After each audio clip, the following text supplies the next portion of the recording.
Wanneer mense van jou wegdraai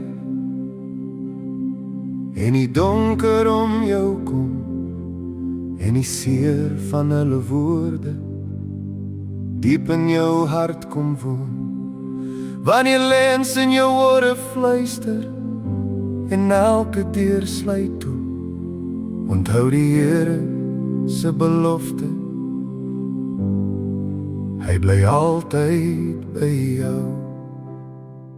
Al voel jy alleen, al raak jou hoop so min, God sien jou raak en hy hou jou vas. Die Here hou jou styf vas in die palm van sy hand,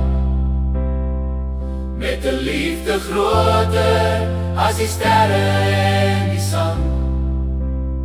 Hy sal jou nooit verlaat nie, hy bly altyd langs jou staan. Die Here hou jou styf vas in die palm van sy hand.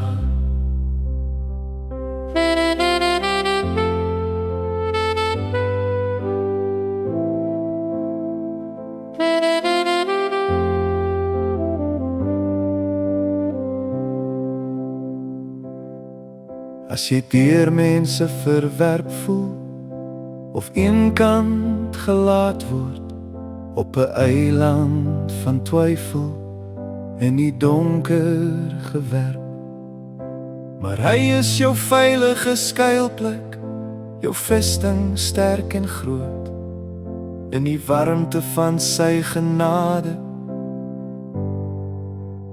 is daar altyd hoop.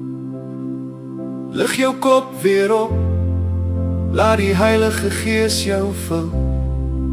Sy liefde is jou anker, wat jou veilig deur elke storm dra. Jy is nie verwerp nie, jy is geliefd, deurgekoop met Jesus se bloed.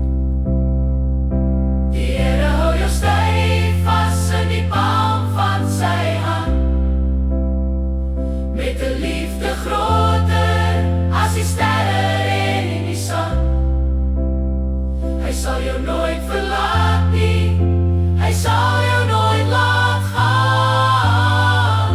Die Here hou jou styf vas in die palm van sy hand. Die Here hou jou styf vas in die palm van sy hand. Vir ewig veilig in die palm van sy hand.